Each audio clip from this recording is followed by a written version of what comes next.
नहीं, फायर नहीं। कर नीचे। कौन हो तुम? क्या कर रही थी उस घर के अंदर? हसिया नीचे फेंको। टीना को तुमने मारा था ना?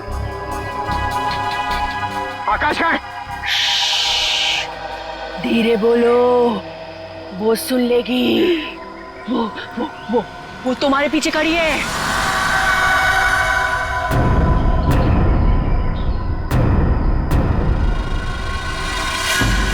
कौन है हमारे पीछे? कोई नहीं है, लगता दिमाग हिला हुआ इसका। क्या दिखा रही है? कौन है पीछे? वो तुम्हारे पीछे बिना सर वाली औरत अपना सर हाथ में लेके दिखा रही है। सर, ये उस सिरकटी औरत की बात कर रही सर, वो वत्सला जैसी बातें कर रही है। हमारे पीछे कोई नहीं है।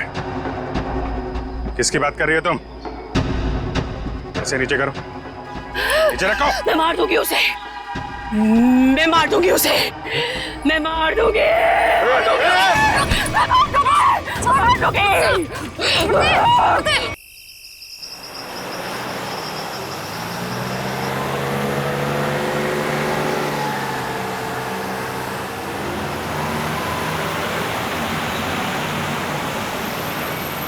ये तो हमारी गाड़ी है।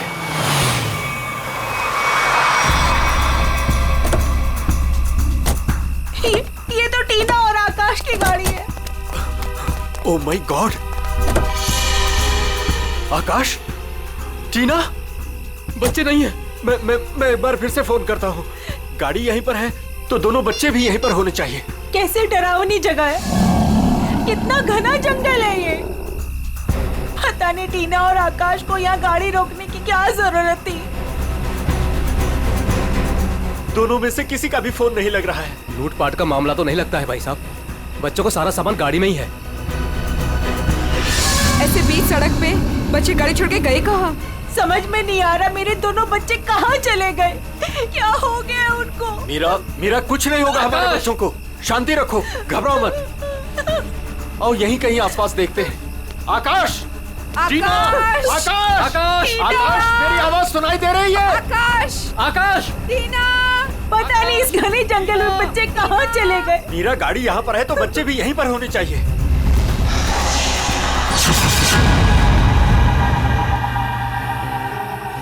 भाई साहब, कहीं कोई कुछ भी नहीं है वहाँ। यहाँ पर भी नजर नहीं आ रहा। सन्नाटा। चुप हो जाओ।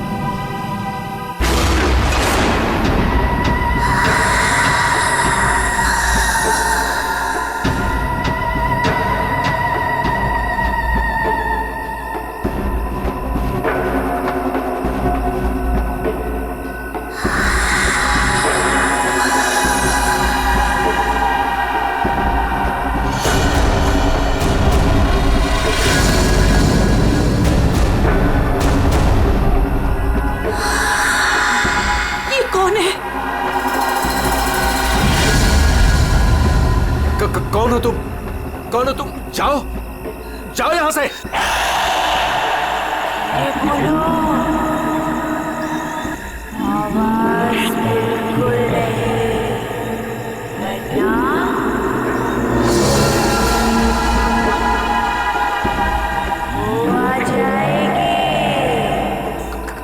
कौन आ जाएगी?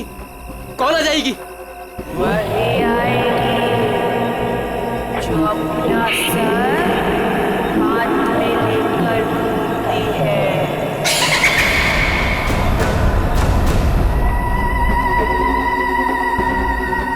आ जाएगी।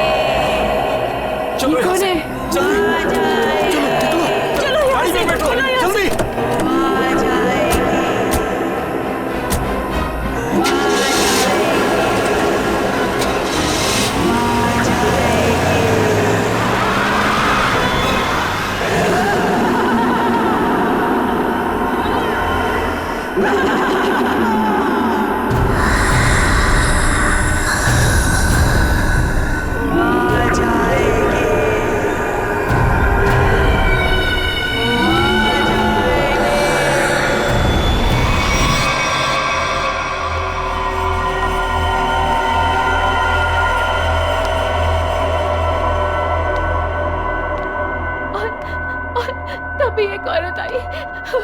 उसका सर नहीं था। वो मुझे मारने आई थी। उसका कटा सर उसके हाथ में ही था। वो मुझे मार डालेगी। बचा लो मुझे, वो मुझे मार डालेगी। ये क्या हो गया मेरी वत्सला को? कैसे बर्ताव कर रही है? अब क्या करूं मैं?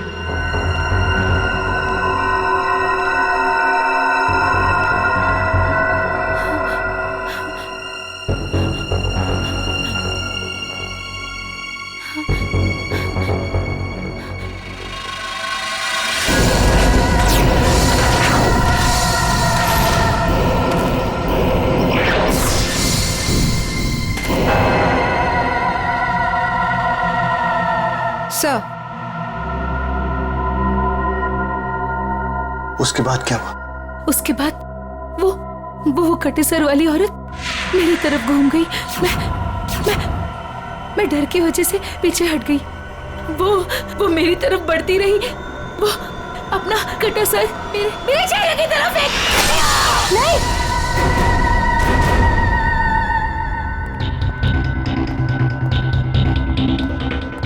डॉक्टर साहब, क्या हुआ है मेरी वाइफ को? मिस्टर नमित, देखिए ना डॉक्टर साहब के साथ क्या किया वत्सला जी ने। 10 इंजेक्शन दे चुका हूँ शांत करने के लिए, लेकिन कोई असर ही नहीं हो रहा। लेकिन हुआ क्या है वत्सला को? इनका दिमाग एक सरकटी औरत के बारे में सोच रहा है। उसकी चाल टाल, उसका रवैया और पता नहीं क्या क्या इसके दिमाग में घुस गया है। Oh my God! डॉक्टर साहब, मेरी वाइफ ठीक तो हो जाएगी ना?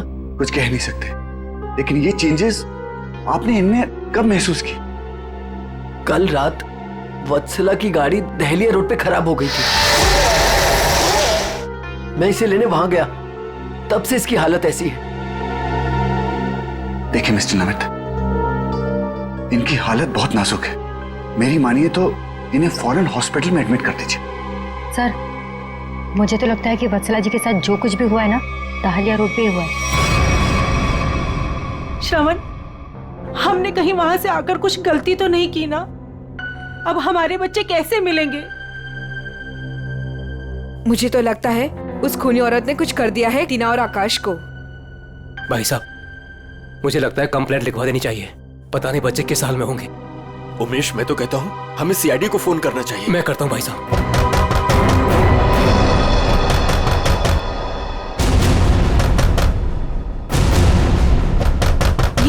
इस तरह से दरवाजा कौन पीट रहा है? मैं देखता हूं।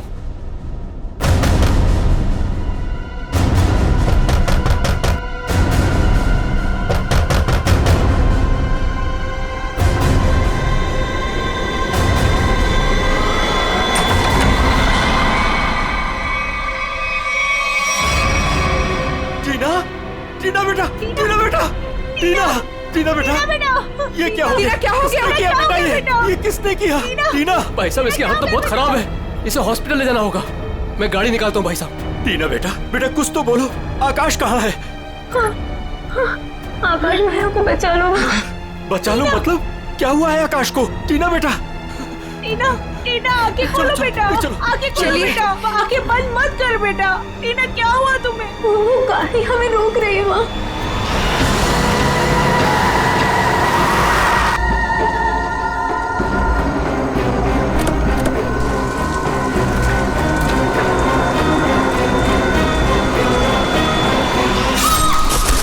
ये कहाँ गया रहा? टीना बेटा, आंखें खोलो बेटा। टीना, तुम हमें छोड़ के नहीं जा सकते।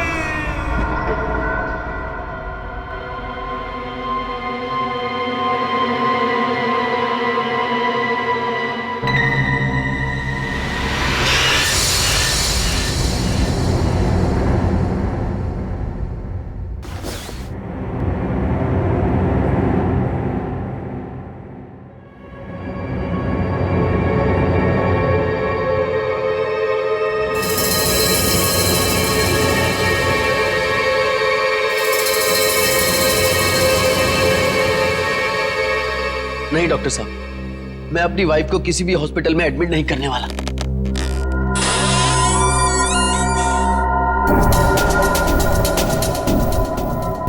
आपसे पहले भी 4 और डॉक्टरों ने मुझे यही एडवाइस दिया। आप मेरी वत्सला का इलाज मेरे घर पर ही कीजिए ना डॉक्टर साहब।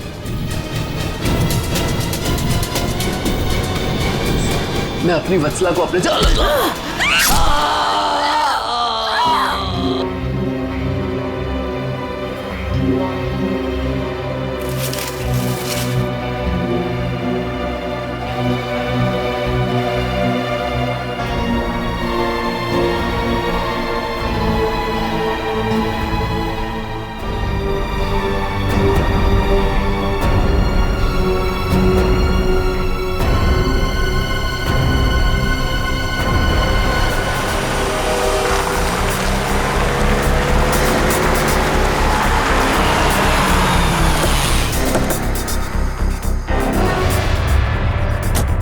आइए इस तरफ, यहाँ पर आइए। यही घर है ये।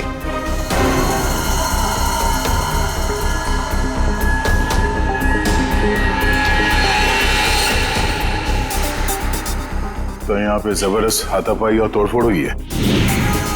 चारों तरफ खून, सामान बिखरा पड़ा है। मिस्टर अमन, आपको कल रात ही हमें खबर कर देनी चाहिए थी। लेकिन सर, नमित के शरीर पर इतना खून देखा कि मैं डर गया ना।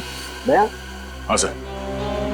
ये जिस किसी भी हथियार से विक्टिम पर हमला किया गया है, वो हथियार काफी तेज धार वाला होगा। सालुंके साहब, आपको कैसे पता चला? ये देखो, ये छोटी छोटी बूंदें देख रहे हो खून की, ये एक धार में सीधी। सर लगता है किसी चाकू या छोटे खंजर का इस्तेमाल किया गया है। पता नहीं जिसको भी इसने मारा है वो जिंदा है या नहीं। और ये खून से सने हुए पांव के निशान तो घर के अंदर की तरफ जा रहे हैं। तो यहाँ पर नमित के अलावा कोई और भी रहता है क्या? हाँ, उसकी वाइफ। ओह माय गॉड, उससे तो कुछ नहीं हो गया। भाभी जी, देखो सर।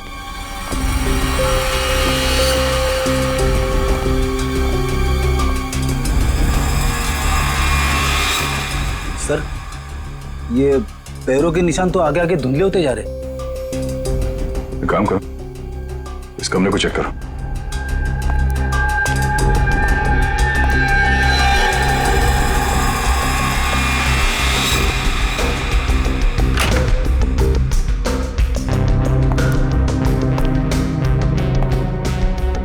बेड पर तो कोई खून नहीं।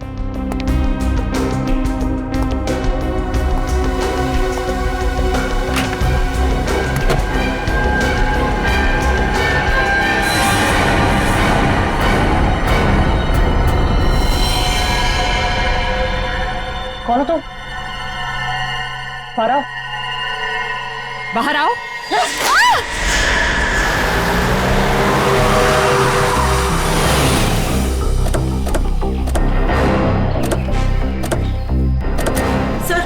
सर यही है मेरी टीना और आकाश की गाड़ी। यहीं पर मेरे बच्चों पे वो मुसीबत आई थी।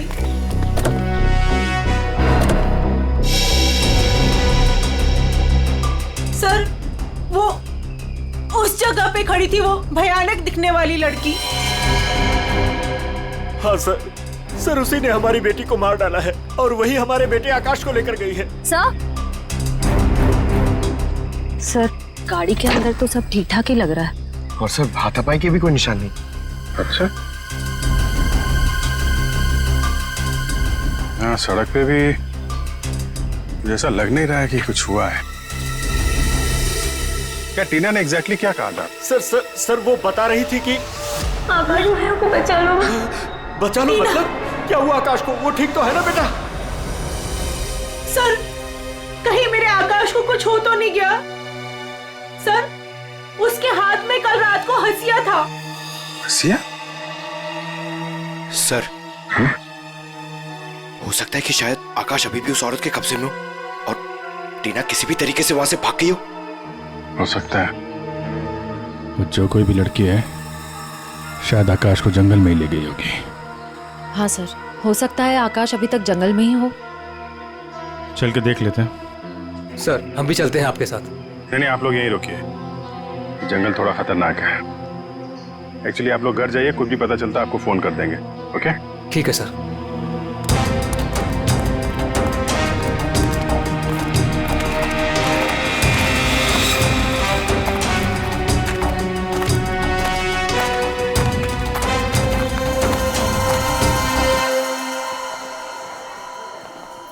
डॉक्टर साहब, वो आदमी कहाँ है जो खून से लथपथ आपके हॉस्पिटल में आया था? सर वो आदमी अंदर है।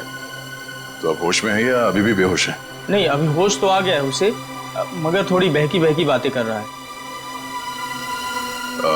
क्या हम उनसे मिल सकते हैं? जी बिल्कुल, आइए।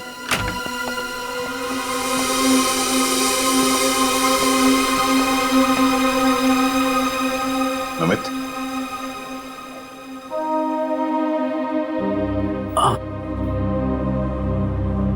कौन?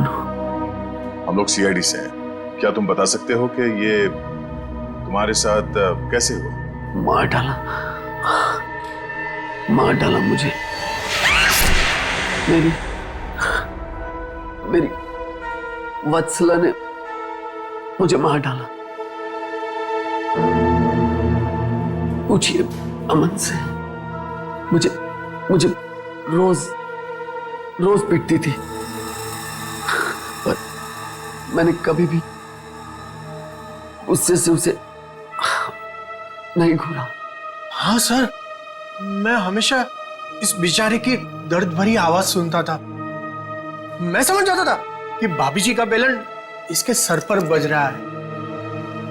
नमित, हम तुम्हारे पत्नी से मिल चुके हैं। कुछ न कुछ तो गड़बड़ हुआ है उसके साथ, लेकिन अचानक वह ऐसा बर्ताव क्यों करने लगी? भगवान, पता नहीं जब से दहलिया रोड से आई है, किसी सरकटी औरत के बारे में बात करती है और किसी पर भी टूट पड़ती है, जैसे जान ले लेगी वो किसी की भी। फिर दहलिया रोड, मतलब जो भी गड़बड़ है वो इस दहलिया रोड पे ही है।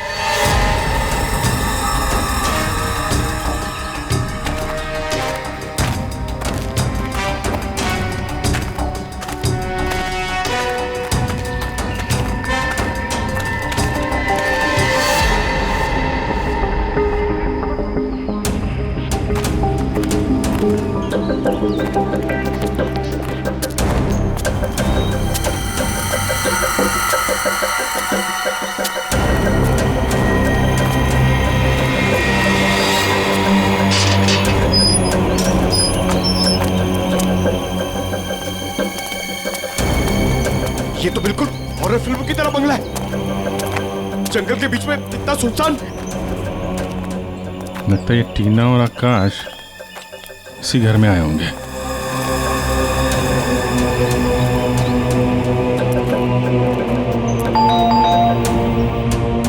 ज्यादा फिल्में मत देखा करो।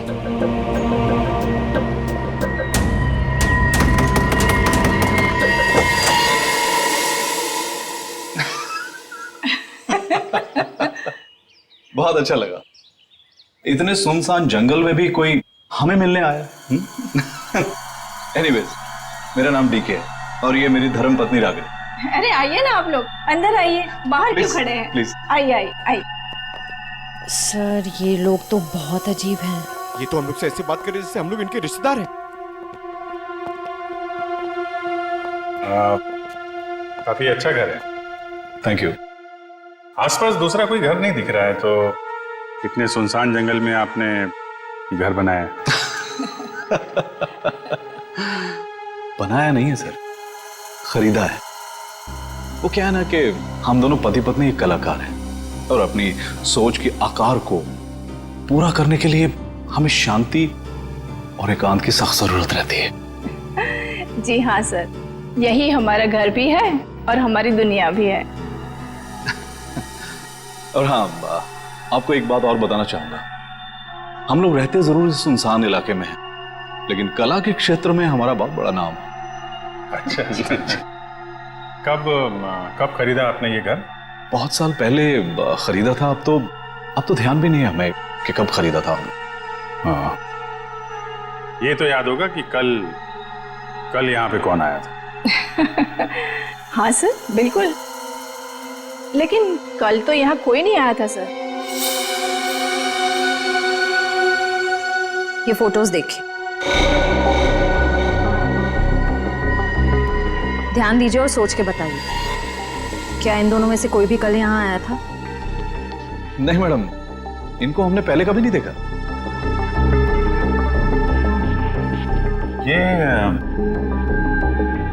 ये कौन है? ये हमारी बेटी अंशिता, 14 जुलाई 2013 को प्लेग की वजह से इसकी मृत्यु हो गई थी। बहुत याद आती है हमें हमारी बेटी की। हम लोग आपसे कितने सारे सवाल पूछे जा रहे हैं, आप नहीं पूछेंगे कि हम लोग कौन हैं और क्यों इतने सारे सवाल कर रहे हैं आपसे? कौन है आप लोग, आप बता दीजिए। हम लोग कौन है घर के अंदर? नहीं, कोई नहीं है। नहीं कोई है।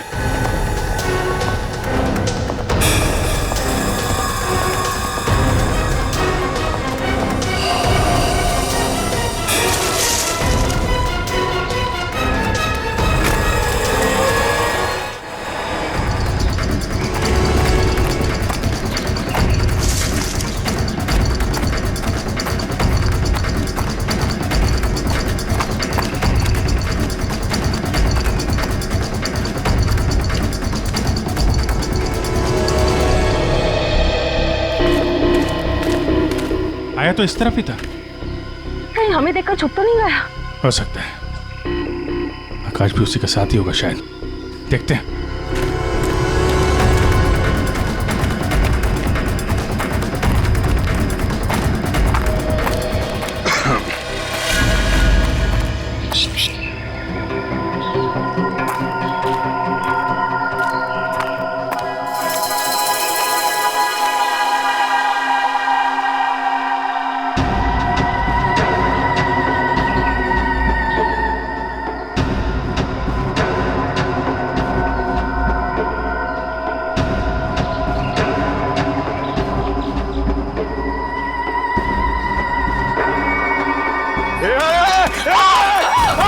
नहीं फायर नहीं।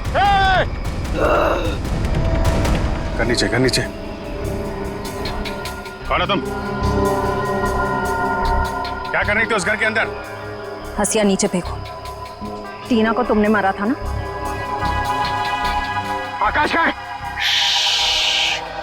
धीरे बोलो, वो सुन लेगी। वो तुम्हारे पीछे खड़ी है।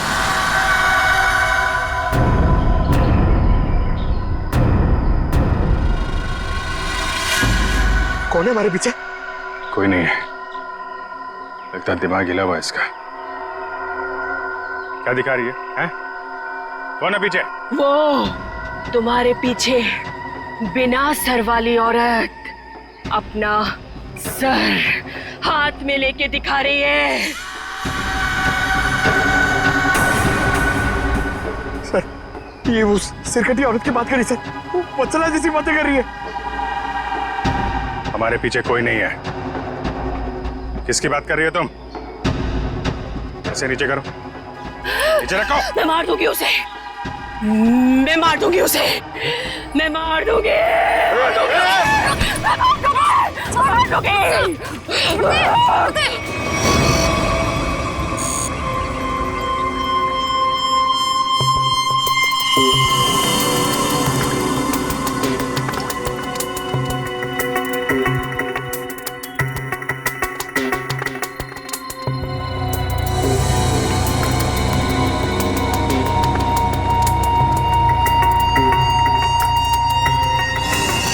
डॉक्टर मलिका, आप भी वही सोच रहे हैं जो मैं सोच रहा हूँ? यस सर, पर ये है क्या? थोड़ा बहुत तो पता चला है, पूरा तो टेस्ट होने के बाद पता चलेगा।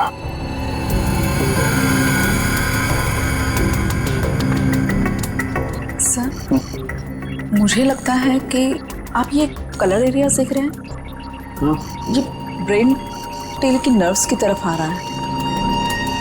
इन दोनों औरतों के दिमाग के साथ छेड़छाड़ी की गई है।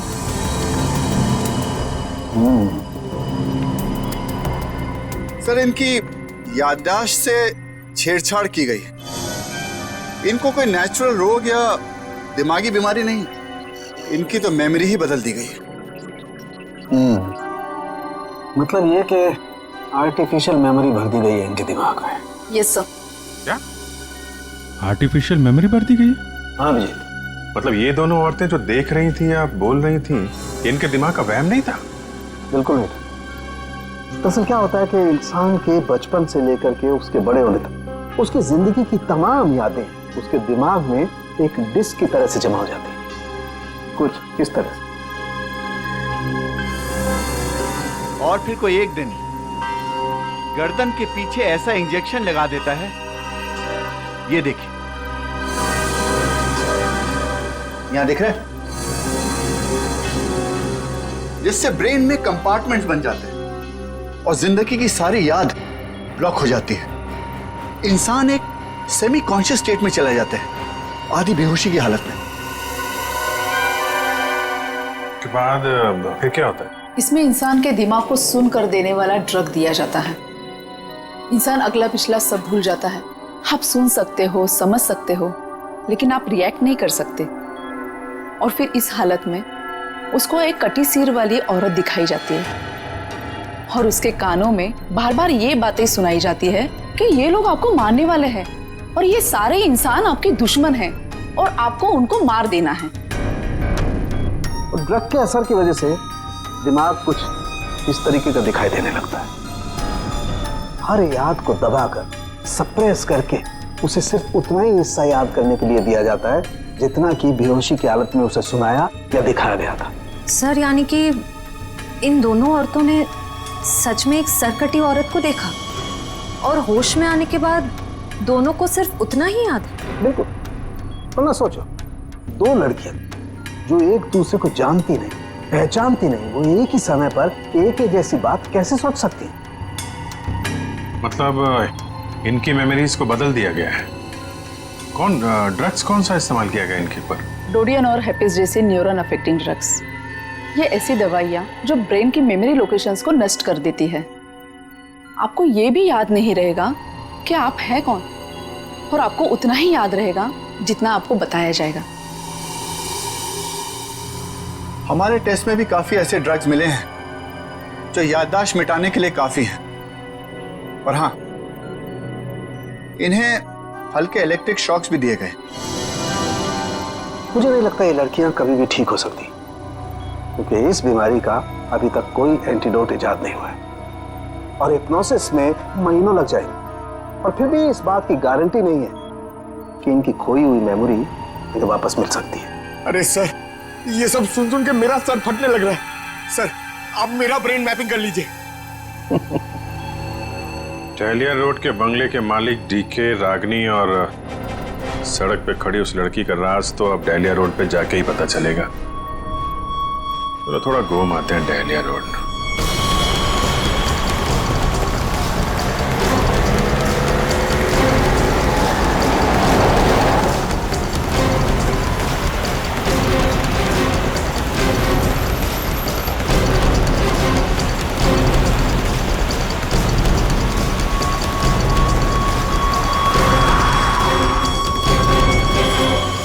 ये हमारी बेटी अंशिता, 14 जुलाई 2013 को प्लेग की वजह से इसकी मृत्यु हो गई थी। ये तो वही लड़की है, डीके और रागिनी की मरी हुई बेटी। मेरी मदद कीजिए प्लीज। कैसी मदद?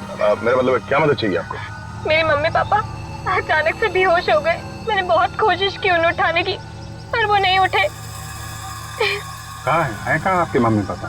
घर पे आके देखिए ना प्लीज, पास में है। चलिए आइए आइए, कहाँ पर है? चलिए। अच्छा, इन नाम से कोई भी रजिस्ट्रेशन नहीं?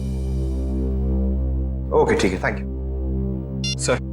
सारे पेंटर्स एसोसिएशन में फोन कर लिया सर, मगर डीके और रागिनी के नाम से कोई भी रजिस्ट्रेशन नहीं। सब कुछ झूठ बोला उसने। मुझे तो लगता है कि उसने अपना नाम भी गलत बताया है। जयवंती, कुछ पता चला? नहीं सर, अभी तक कुछ भी नहीं पता चला। मगर सर, कितने कॉन्फिडेंस से झूठ बोल रहे थे दोनों। लगता है सर अब एक ही रास्ता बचा है, उन्हीं से सच उगलवाना पड़ेगा। नहीं जयवंती, पहले उसकी सारी डिटेल्स निकालते हैं, फिर उठाते हैं उसे। लेकिन सर पता कैसे चलेगा? एक काम करो, दिल्ली हाउस में जो उनकी तस्वीरें खींची गई थी उन्हें क्रिमिनल डाटाबेस से और मिसिंग केस फाइल से मैच करवा के देखो, शायद असलियत सामने आ जाए। आइए।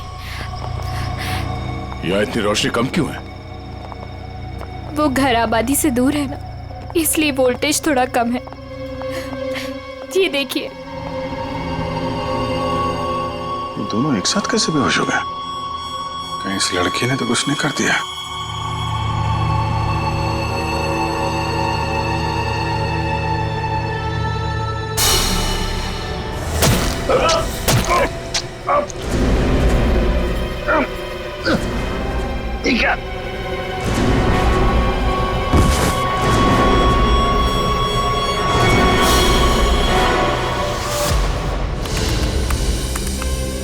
सर, दोनों फोन्स के सिग्नल नहीं मिल रहे हैं। सर कुछ सेकंड्स पहले तक अभिजीत सर और दया सर का फोन दहलिया रोड पे बता रहा था, लेकिन अभी लोकेशन नहीं दिख रही है। इसका मतलब अभिजीत सर और दया सर को वो रास्ता रोकने वाली लड़की मिल गई।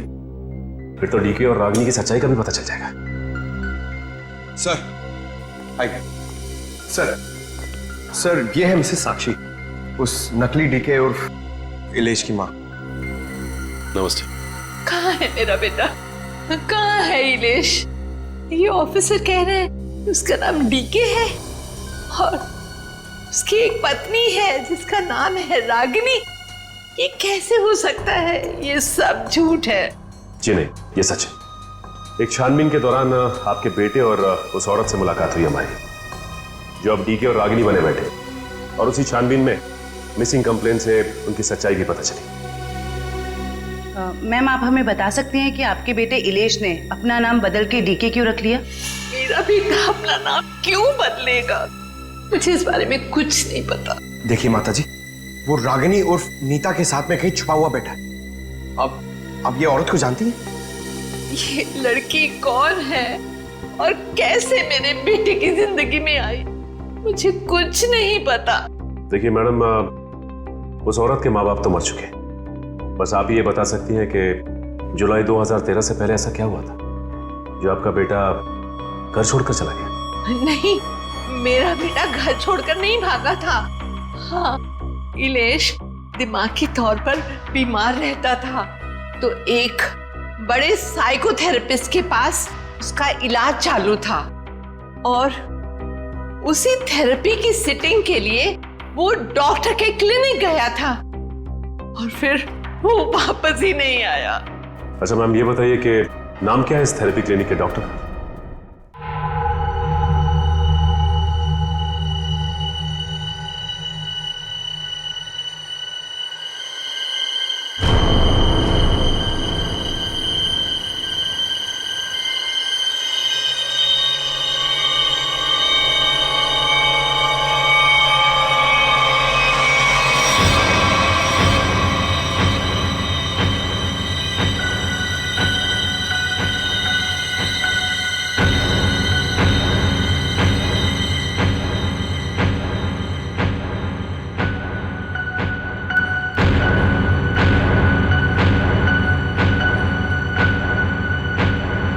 मारो, बचा लो खुद को, मार डालो।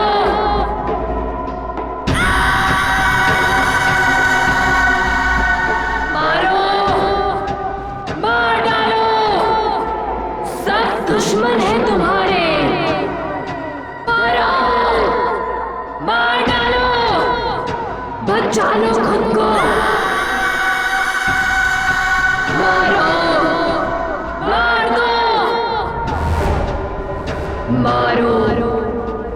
मार दो, सब दुश्मन है तुम्हारे। उठा लो हथियार, उठा लो हथियार, मार दो। समझ में नहीं आ रहा कि इन सबके पीछे एक डॉक्टर हो सकता है। देखते कहाँ का तार कहाँ जाके जुड़ा है सर? बहुत लंबा जाल फैलाता है सर। आज सारे तार कट जाएंगे इसके।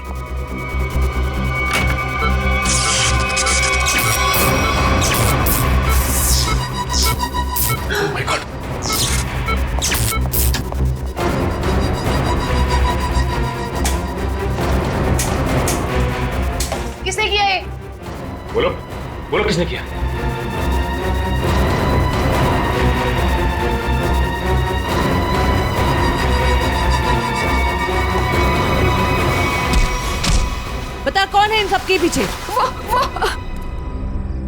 तुम उस बिना सर वाली औरत के साथ मिले हो ना? मैं नहीं, तुम उस सरकटी औरत के साथ मिले हुए हो। मैं जानता हूं, मैं छोड़ूंगा नहीं तुमको। तुम और उस औरत दोनों को खत्म कर दूंगा मैं। तू मुझे मारना चाहता है ना? छोड़ूंगा नहीं तुम्हें।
सर डालिया रोड यही है।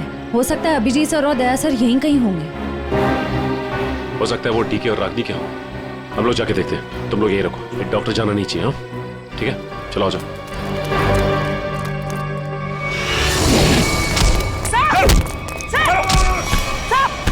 अभिजीत सर, क्या कर रहे हो आप लोग? क्या कर रहे हो आप लोग? संभालो। क्या कर रहे हो? अभिजीत सर, क्या कर रहे हो? प्लीज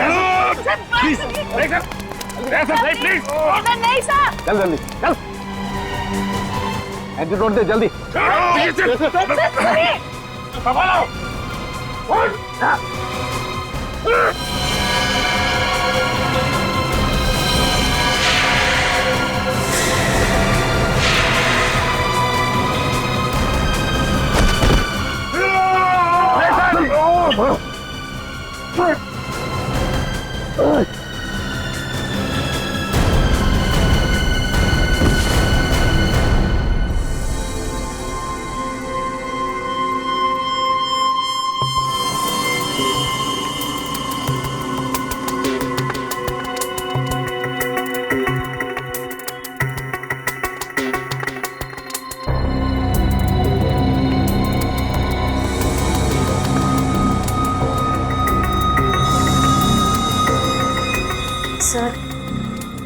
सर सब ठीक तो है ना?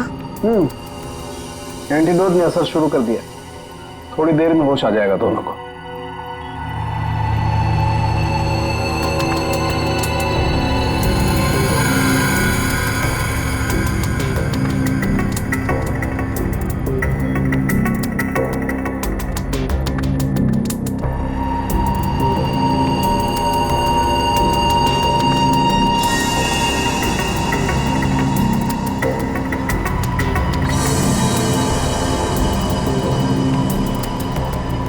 शुक्र मनाओ डॉक्टर सलीम के, अगर ये दोनों ठीक हुए हैं तो सिर्फ मेरी वजह से।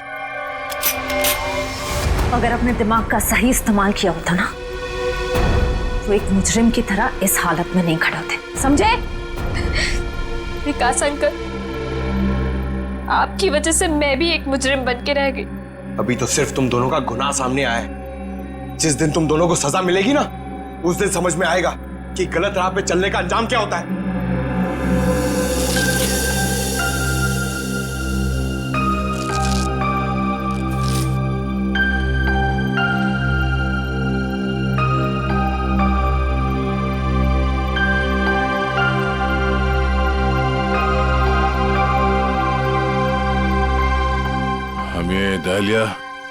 दहलिया रोड वाले बंगले पे? नहीं यार, न्यूरो सेंटर में है भाई।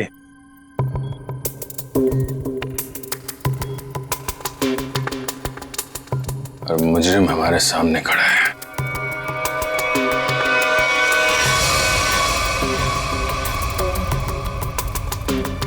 अच्छा एक बात बताओ, तुम्हें अभी वो कटी हुई सिर वाली औरत और वो भयानक आवाज से तुम ही सुने थे? सर वो तो उस वत्सला के दिमाग में था, और वो जंगल वाली लड़की के दिमाग में भी वो जो हंसिया लेके घूम रहे थे।